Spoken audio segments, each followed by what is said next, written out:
Hello and welcome to I think the 22nd Tiny Thing to Draw update. Oh my god, that is so many tiny drawings. Anyway, the first one we have here is a one-word message in a bottle. I needed to pick a good word, something that could stand alone, so I chose help because that is cryptic and concerning and could obviously stand alone and makes you want to read more, read what's in that little message there. Not gonna lie, my first thought was hello, and I was like, no, that's stupid, I need something better, so help it is. All of the color is done with Artist Loft colored pencils. The shadow on the bottle is graphite, and all of the highlights and bubbles there are a white grabby acrylic paint marker. Next, we have one like on Facebook. This is a boring drawing that I didn't really have a lot of ideas to make it more interesting, so here you have a dumb blue thumbs up with the word one like next to it. My only idea to make it slightly more interesting was to add some white highlights with an acrylic paint marker and then some dots in the corners with another grabby acrylic paint marker. Next, we have an amuse-bouche. Am I saying that right? I don't know, but it's fun to say. An amuse-bouche is basically a tiny bite-sized fancy dessert. I'm drawing a little fruit jello thing with some leaf decor, and I'm drawing this very differently than how I normally draw. I am starting with the outlines using grabby acrylic paint markers, and then I'm coming in very lightly with Artist Loft colored pencils and more or less only coloring the edges, and the center is somewhat left white. I don't know, I wanted to try something different, and speaking of trying something different, this is a retina, and I am not doing any sort of sketching. I am just going right for it. I am winging it, going right in with Artist Loft colored pencils. That's my reference photo in the corner there, and those were some very difficult colors to recreate. I used mostly yellows and oranges with a little bit of brown for that center dot and the shading on the far left side. And for the veins, a dark red, and again, I did not sketch out these veins or have a plan or anything in mind for them. I just winged it and hoped for the best. Yeah, not my favorite drawing. It looks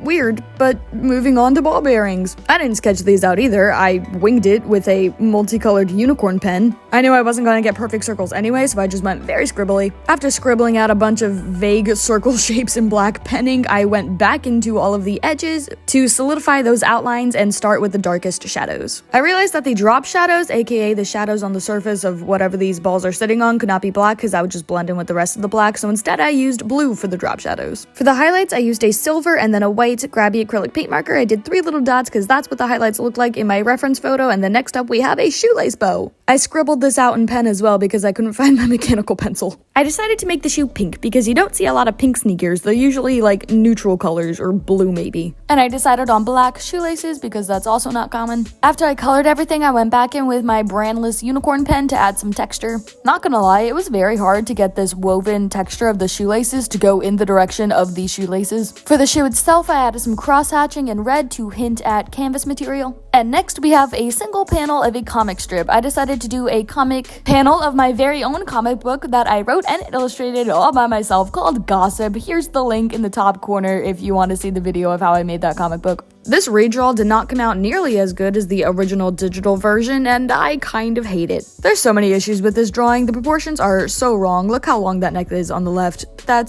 What? That is disgusting. I promise the original is better. Anyway, outlined in Micron, colored with Artist Loft colored pencils, and then a mechanical pencil for very bad shading. There's those 2 doodles all done. Next up, we have a pixel on a computer screen. Instead of pixels, I went for a glitch effect, but first I had to draw out my little flower, so here I am coloring in with colored pencils. I know there is some sort of flower that looks like this. I don't know what it's called, and I didn't look up a reference. I just winged it, so is this accurate to the real thing? I don't know. Now on to the glitch effect. I started with the mint acrylic marker, and on the right side I outlined the outside, and on the left side I outlined the inside, and then I did the reverse with the red acrylic marker. Then I added a bunch of horizontal lines going both outside and inside with both the mint and red markers, but I only did the mint on the right side and the red on the left side. And that's how you get a really cool glitch effect. Next up we have a sesame seed. I ended up doing a sesame seed pod. This plant is a light green, so I put down a yellow base of Artist Loft colored pencil, and then I went over that with a couple shades of green for shading. Then for real deep shading, I added a bit of brown and graphite. For the background, I colored that in black because contrast. Then I moved on to acrylic paint markers for highlight. I started with the white one, then I added some yellow, and then for like a somewhat highlight in the shadow, I added some dark green. I guess it's not really dark green, but it's darker than the colored pencils. Anyway, lastly, we have guitar strings. This was such a hassle. I could not get those twisting shapes of the wire, so eventually I just said screw it, and I went for scribbles because then it's messy anyway, and it doesn't matter. I started with yellow colored pencil for the highlights, and then on the bottom curve, I added some orange because in the reference photo that I was looking at, it was like a bright fiery orange and it was really pretty. I could not get that to translate well on paper, but I tried. The base color is a bronze or copper colored pencil, but it looks more gray, so I went over it with a bit of light brown. And then for the shadow, I'm using a black colored pencil. And now acrylic paint markers for highlights, because they work really good for highlights. I added a dab of white in the yellow highlights, and then in the copper base color, I added some gold to make it all shiny and pretty. And lastly, I added a bit of orange acrylic paint marker